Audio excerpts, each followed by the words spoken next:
Hey, everybody, it's Jonah Lupton, your host of the Startup Sense podcast, coming today with another great episode. On the phone today, we have Michael Schneider. He is the founder of Service. Michael, how are you today? I'm doing great. How are you, Jonah? I'm doing awesome. Thank you for being on the show. Before we start talking about Service and what you guys are doing, do you want to just give us a little background yourself? Sure. I'm a rare Los Angeles native, born and raised in LA, never had a good reason to leave. Service is the fifth tech startup that I've done here, starting when I was 15, selling video games online. I had a Facebook for moms. I had a web design agency. And my last company, which is still going, was a way to build mobile apps with no code. So I've been messing around with tech for a long time. Can't imagine doing anything else. And Service is my latest. When did you start Service? We launched Service June of 2015, so close to a year and a half ago. Now, what exactly does the company do? So if you've ever been on hold with a company or navigating a phone tree, saying operator over and over, or just had a customer service issue with a company that is sort of the last on your to-do list, maybe just above root canal, Service is for you. We solve consumers' customer service issues with companies, and we do it in a way that is respectful to the company and also respectful of consumers' time.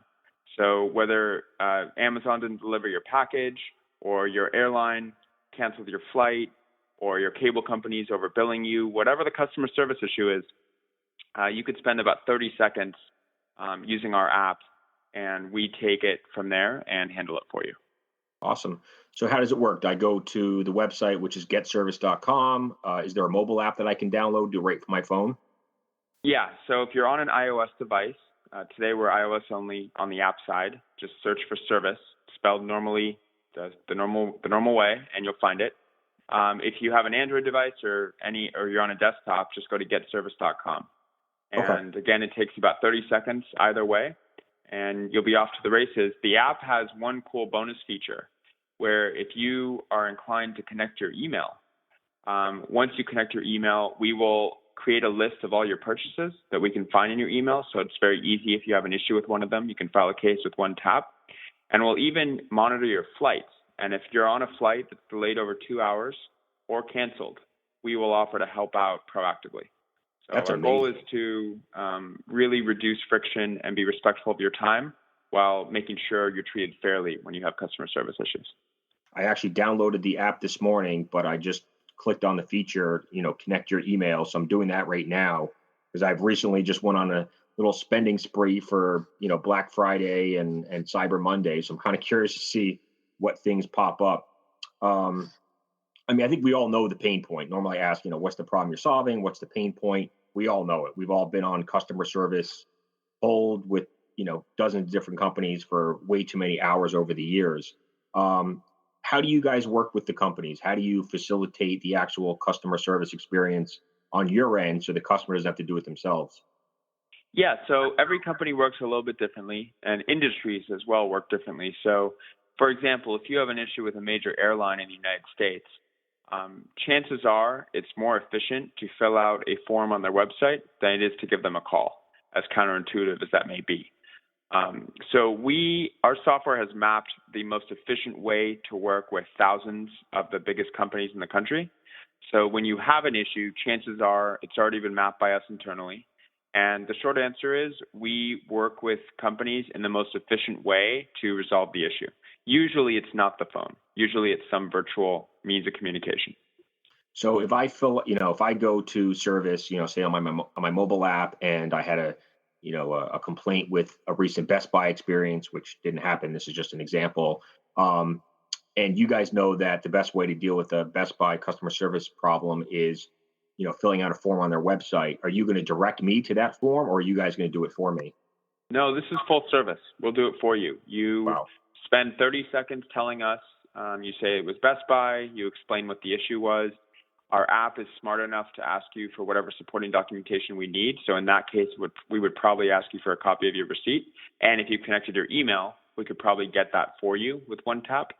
And that's it. We will do it for you. So you don't need to worry as a consumer how we're doing our magic behind the scenes.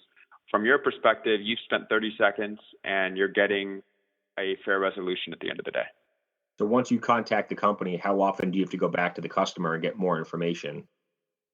We're getting better and better at that. Our app is becoming more and more comprehensive and getting most information up front. We have a metric internally that helps us track one-touch resolutions. And so our goal is not to keep going back to the consumer and the business back and forth. Our goal is to get all the information we need up front to help the consumer. So most of the time, we don't have to go back to them. Gotcha. How much time does your team spend on each complaint on average? It depends on the industry, but it is sub 15 minutes, and in most cases, it's sub 10 minutes. Which industries are the easiest versus the hardest? Well, our most popular category is travel, and airlines represent the lion's share of that. We're down to about 6 or 7 minutes per airline issue. The most challenging ones are the telecom companies, AT&T, Verizon, Comcast, Time Warner, all of them. They usually, unfortunately, they can have long hold times, and often the phone is one of the only ways to get something you need done, and or you get something done, but it just doesn't actually get done, and you have to follow up a few times. So telecom is probably our most painful industry we deal with, and travel is our most common. I mean, how often do you deal with a company that says, listen, we can only talk to the account holder? You know, like if it's my cable company, I mean, like I have to go through so many verification questions with them. How do you guys get around that stuff?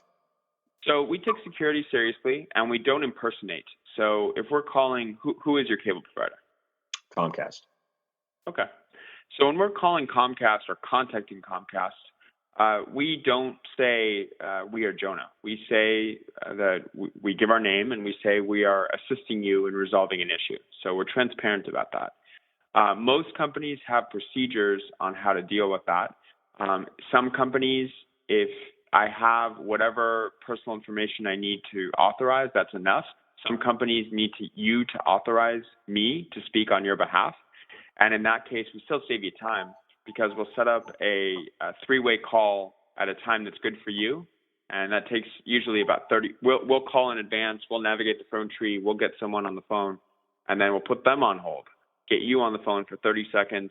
You authenticate, you authorize us, and you can drop off. So It's still saving you a lot of time.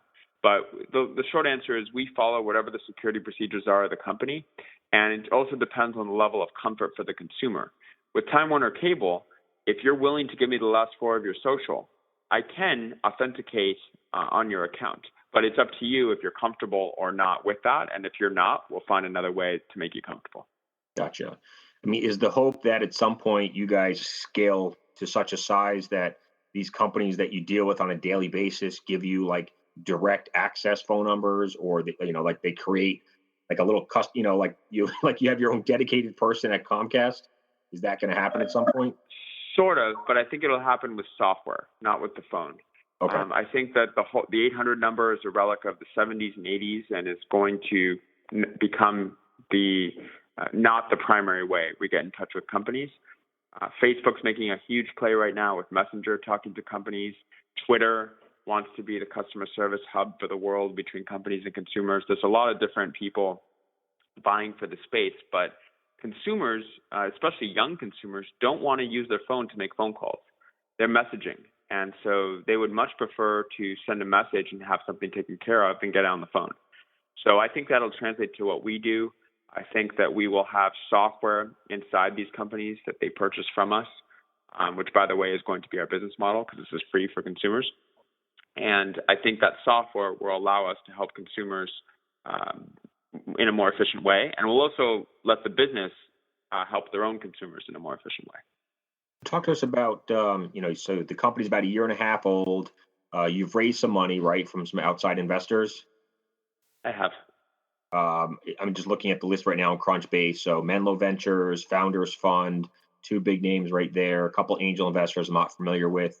Do you want to just tell us kind of how you got in touch with those investors and what the fundraising process was like? Sure. So last year was probably the peak of this cycle that we're in terms of being pro-entrepreneur and just sort of ease of raising money for when you don't have very much. And so our first money was from Arena Ventures, led by Paige Craig and Jeff Lowe. Paige funded my last company and was one of the first money in there. So that happened very quickly because we've known each other for years, and there's a level of trust there. And then I kept getting hit up by firms, mostly in the Valley, that heard about what we were doing and were interested. And I wasn't planning on raising, but the hits kept coming. And so at some point, I decided to strike while the iron was hot. And Founders Fund ultimately came in with the best offer. And also the partner at Founders Fund, Jeff Lewis, and I really connected on this idea. He actually wanted this company to exist for a long time. And like me, was a pretty frustrated consumer and hated dealing with customer service. So he really connected with the idea. And then so that happened. And Menlo Ventures, Maveron, another great firm, and 8BC all participated as well in our seed round, which was last October. Great.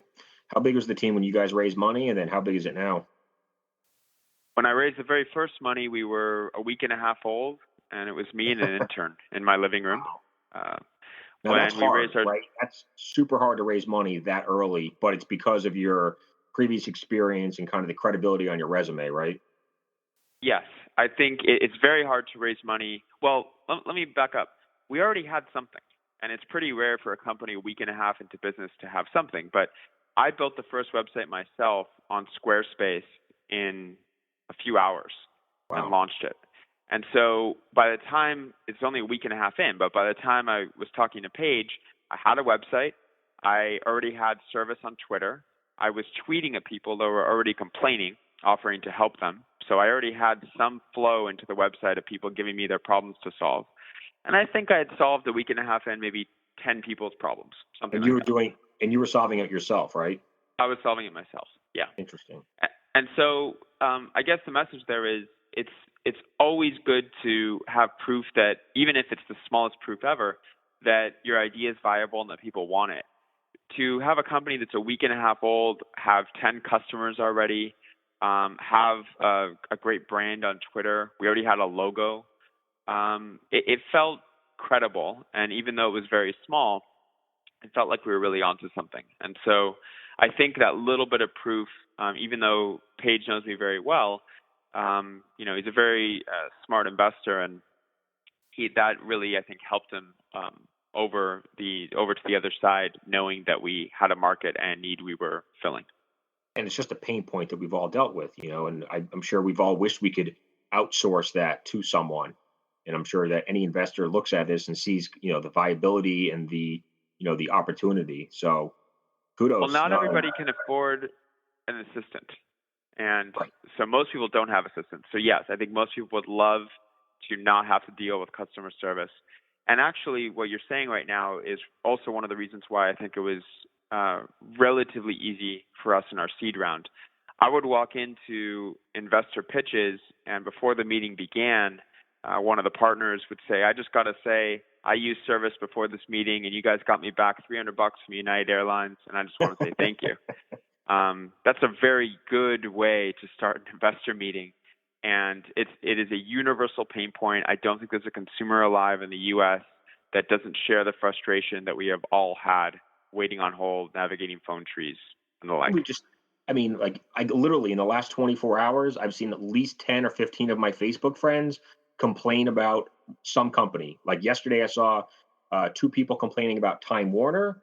I saw another person complaining about Verizon, AT&T. I mean, the list goes on. It's like every day on social media. Like people use social media for, to say the good, happy things going on, but they also use it to just complain, about the companies they have to deal with.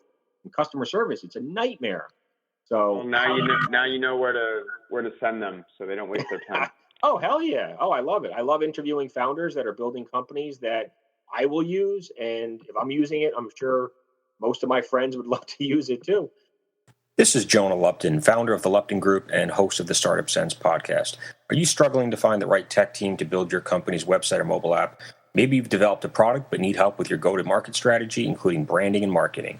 Well, stop worrying because my team at the Lupton Group can assist you with all of those needs. We specialize in helping entrepreneurs and startups of all sizes launch and grow their businesses. For a free consultation, you can email me at jonalupton@gmail.com or visit our website at luptongroup.co. So talk about, okay, so you acquired the first 10 customers literally just on Twitter by tweeting at them. How did you guys acquire the next, 100 or 500 users after that? The next 100 were very much in the same way. Okay. We would call it Twitter hunting, but we would basically be on the hunt for people that were complaining. If the company and the consumer were already in dialogue on Twitter, we would not interject ourselves because we think that's great. But usually either the person was pissed off and the company was not being responsive, or they had already tried that path and it wasn't working, and we would actually offer our help. Just by doing that, if you did nothing today but go on Twitter for the people you follow and also you searched for keywords, you would be able to probably tweet at least 50 to 100 people that were having issues with various companies. So it's not that hard to acquire users on Twitter from that point of view. We also just started getting a lot of press. The press kind of loved what we were doing. Again, it's a universal problem. This year at South by Southwest, we did an amazing promotion where we had 40 wizards running around with these tall blue hats, and you could use the service app to get one of them to wait in line for you. It was just a promo at South by. But that led to Bloomberg covering us. We were on CNN. It just started the snowball. And again, when you have a universal problem that doesn't need a lot of explanation and also just sounds good to be true, too good to be true, the press really helps give you credibility, and then people hopefully try you and realize that it really does work. Awesome. When you guys were doing kind of your Twitter hunting, and I'm sure you probably still do some of it today, do you use any special app or software to do the searches for certain keywords? We use Hootsuite. Hootsuite is a great piece of software that lets you do that pretty easily. Are you able to use other social media channels to like Facebook hunting? I mean, are you able to search Facebook in the same way? I mean, I know Twitter's set up perfectly for hashtags and Twitter handles and stuff like that. Facebook, not so much. Yeah, Facebook, you can only see feeds if you're friends with somebody. So it's much more limited from this point of view. So you can really only mine your friend base. Of course, I see people complaining from time to time in my Facebook feed, and I offer services help. But in general, it's not a good place to find people that you don't know who are having a customer service issue and offer help. Yelp might be another place, but that is pretty closed off where you can't directly message somebody that's left a review. Right. Twitter is really the channel for this. And do you have any ideas or any data around how many complaints there are on Twitter, like customer service related complaints on Twitter on a daily basis? Or how, like the big brands, how many they get, and then how many they're actually able to respond to and deal with? I mean, I'm sure it's hard to quantify, but any numbers you can throw out? It's very hard to quantify. I don't have any numbers for you. It's not something that Twitter releases. It's not something that companies like to talk about necessarily. I don't have a number, but I can tell you it's a very large number. We've seen a lot of people join Twitter, and their first tweet is a complaint to the company. Right. So people have joined Twitter just to be able to use Twitter for customer service. Right. And some companies on Twitter are very good about handling those complaints. And as soon as they see their name mentioned in a negative way, they're immediately all over it. Hey, DM us. We'll try to figure this out for you. But, I think the overwhelming majority of companies are still not doing a great job with it. I think companies are definitely getting better at this. But sometimes you've got very complicated situations going on, and usually the social media people aren't the people that are paid the highest in the company. So you have a situation where you have employees that are trained, but maybe not the highest trained or highest paid people, dealing with potentially very complex situations, and it can be challenging. Now, obviously, you guys are a national service, right? There's no local or regional play to this. Actually, we are an international service. We will take any case with any company as long as it's legit. We turn away 25% of our volume approximately every month because it's not fair to the business. But as long as it's fair to the business and it's also not with a government agency, that's something we don't handle. We will take it. We had one of our early complex cases was a woman who lived in Hong Kong, flew to Paris for vacation, went to the Galeries Lafayette, which is probably the most famous department store in France, bought a pair of shoes, went back to Hong Kong, opened the box, and she had 2 left shoes and no right shoe. And she found us somehow and contacted us. And I'm looking at this thinking, okay, well, no disrespect to my friends in France, great country, but they're not known for their customer service. And she's in Hong Kong, and we're going to have to figure this out. And to my delight and surprise, we contacted the Galeries Lafayette. We had somebody in the office that spoke French, but it didn't matter. They spoke great English. And they profusely apologized and sent her another pair of shoes, a complete set. So that was an issue where the woman was in Hong Kong. The issue happened in Paris. We're in Los Angeles, and we were able to resolve it. So let's talk about, how do you guys make money as a business? So today we are free to consumers and businesses, which is not a very good business model, but it's good for consumers. Our plan is to sell software to businesses to help them manage customer service better, automate customer service, kind of do what we've been doing directly to consumers, but do it for themselves. What's the time frame on that happening? Sooner than later. I don't have an exact time frame for you, but we will.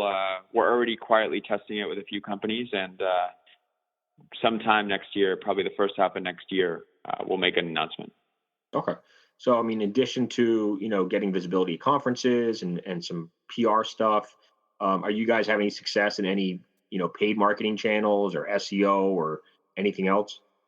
Well, SEO for sure. If you type service, I think we're just below the dictionary. So we're like the 3rd or 4th result, which is pretty cool. So SEO has been great. We had some success in paid marketing, but for a service that's not charging anybody, It didn't make us a lot of sense for us to spend a lot of money in marketing.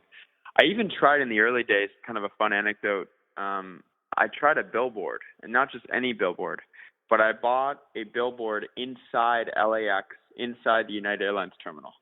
And so it was a picture. We have the service wizard, and when you were getting off your plane and walking to the terminal, on one of the walls, there was this huge wizard, and it said, "Lost bag, delayed, canceled flight. We're here to help," and gave the app link and the website link. So, we've tried. What's that? Oh, no, go ahead. I was just going to say, what did that kind of do in terms of new users and inquiries? So that's the thing about traditional advertising. It's very hard to tell. We had more United cases than normal, but it was hard. We were doing other things too, so it was hard to attribute it just to the billboard. And so it was very hard to give that billboard credit for some of the activity, which of course is the challenge of traditional media compared to Facebook or Twitter. But anyway, we tried all sorts of things. We tried the billboard. We did all sorts of online marketing. We hired some influencers who reviewed the app, and if they liked it, they made a video of it.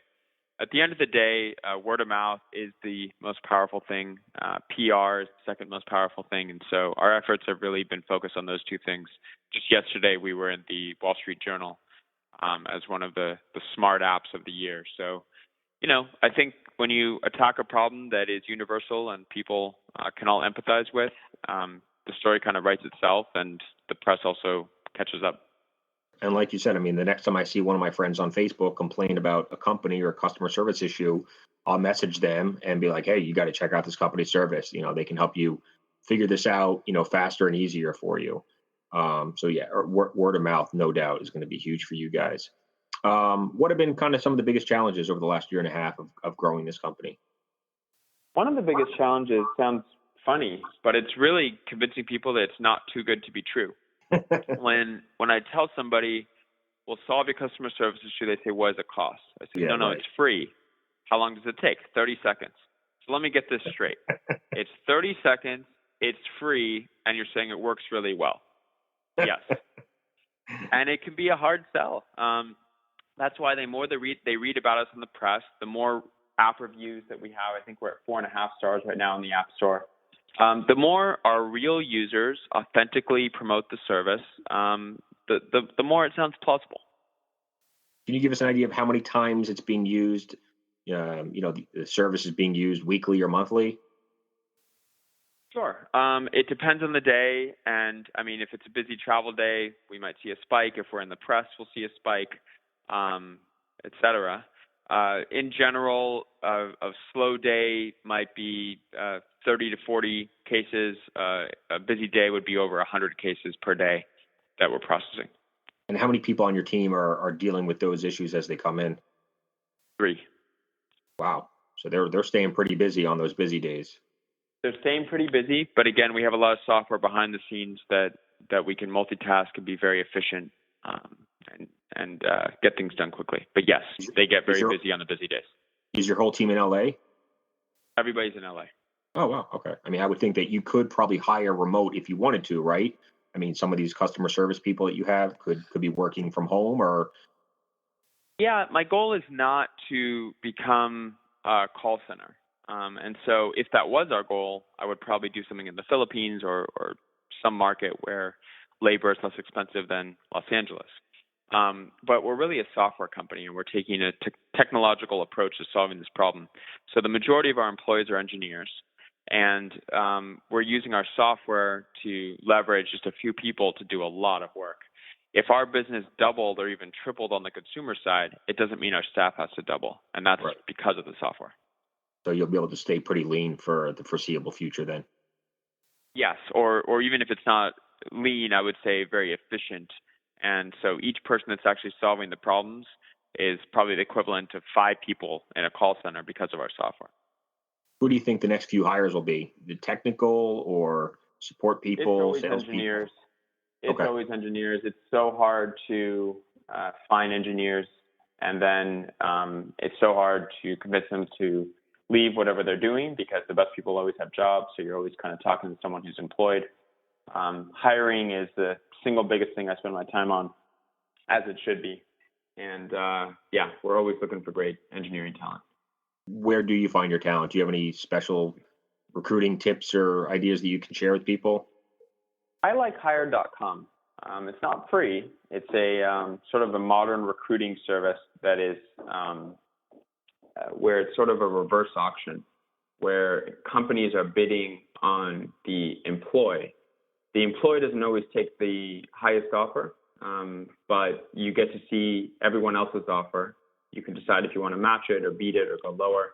And there's a filtering process. So you're not wasting your time on every engineer.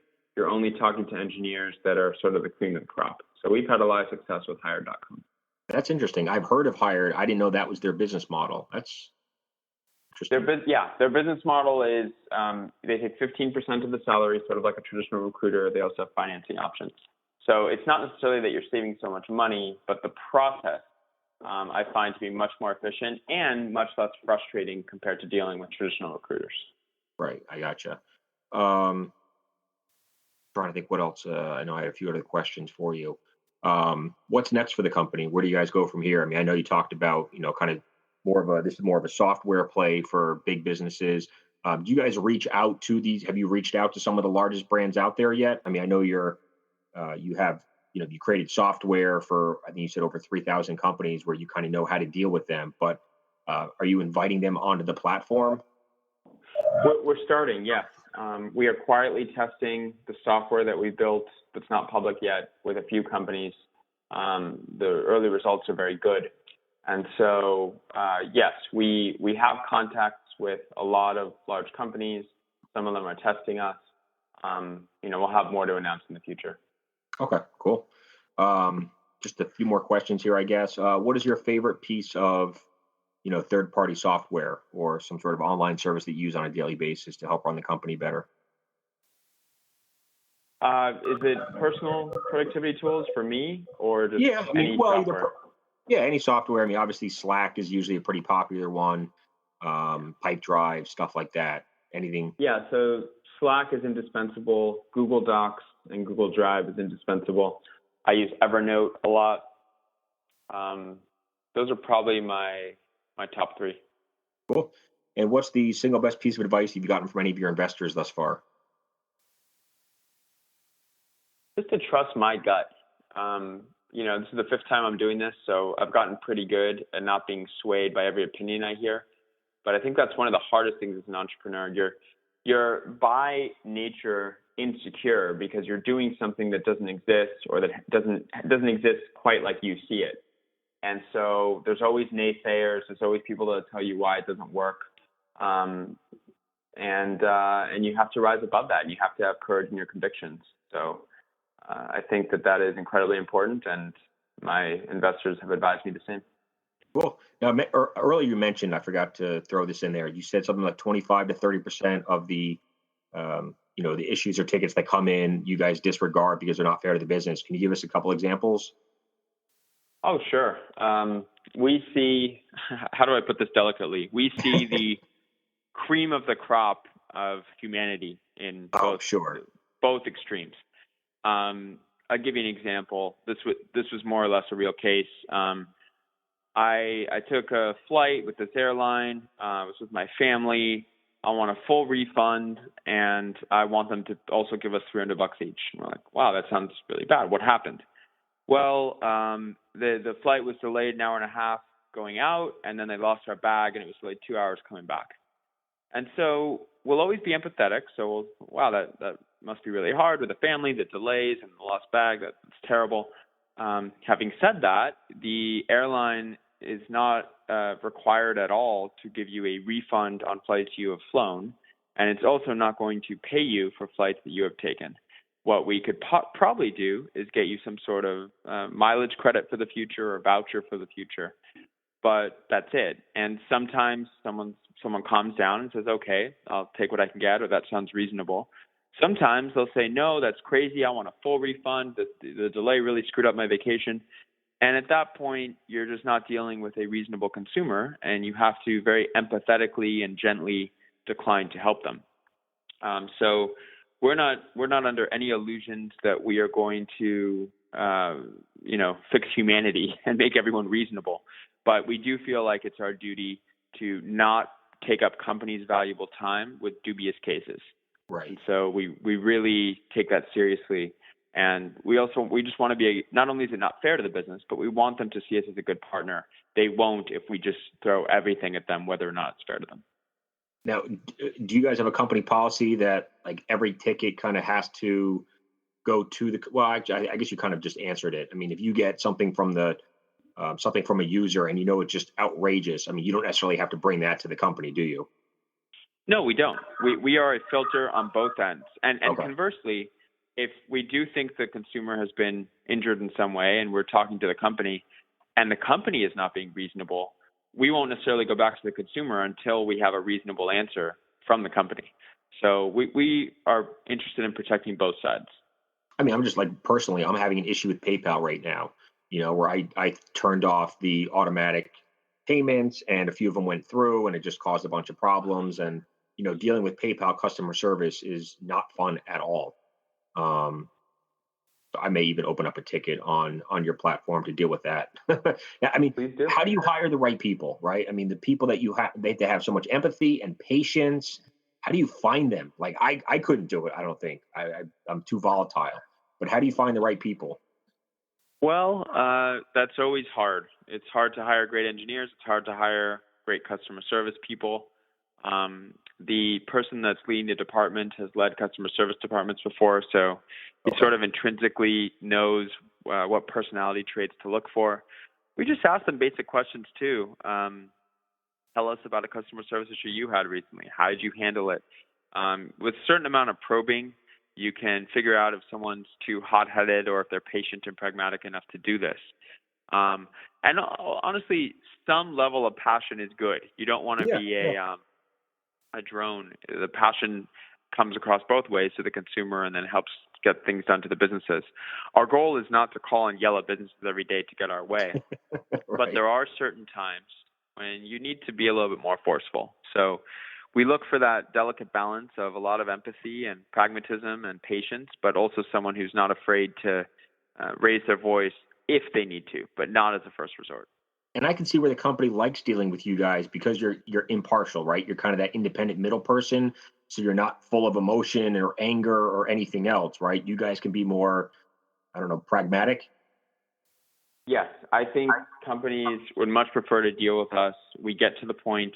We don't explain our life story before we tell you that the real issue is you lost our bag.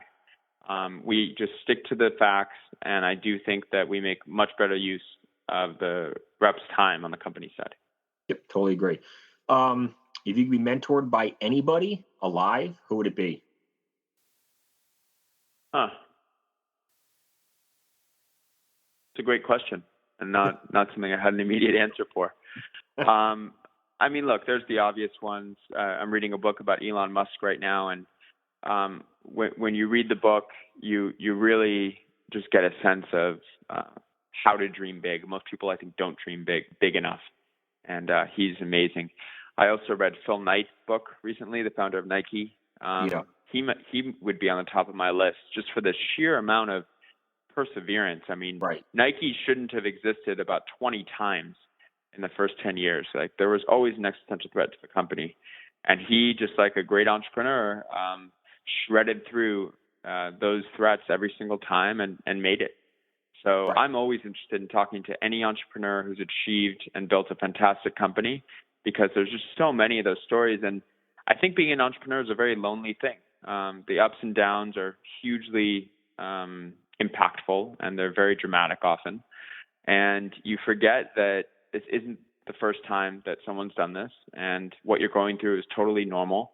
And every company before it's become a great company has gotten through multiple existential threats. So I would want to have somebody who has been there and done that. Phil Knight is certainly at the top of my list, even though I'm not building an apparel brand. From an entrepreneurial point of view, I think he's been amazing. Right. His story is amazing. I mean, I've heard it before, just the grind that he had to go through in those first, 5 years or whatnot. And then just a marketing trendsetter in every way, partnering with athletes, just so many things that Nike did that no other company had ever done until that point. An amazing entrepreneur. Cool. I mean, that's pretty much all I got. Any parting words you'd like to share with the audience, or any advice that you could share with us on kind of, how you've gotten to where you are now? I would say never give up. It sounds trite, but you want to give up a lot of days when you're building a company. Don't do it. And just, as a shameless plug, next time you have a customer service issue, give us a try. We are free, and we actually do a great job, and we're respectful of your time. So I hope you and your audience use this service whenever they have an issue. Absolutely, man. It's amazing. It almost does sound too good to be true, but obviously I know it's not. So I'll put all these links in the show notes, but anyone listening, it's getservice.com, and then it's service on iOS, and then you guys will probably be coming to Android sometime in the near future. We will, yes. Awesome. Well, cool. Thank you, man. I really want to appreciate for coming on the show, giving us your time and so much great advice. Wish you the best, and obviously feel free to come back anytime and share more with us. All right. Thanks. Have a great day. You got it, man. Talk to you soon, Mike. Bye. Bye-bye.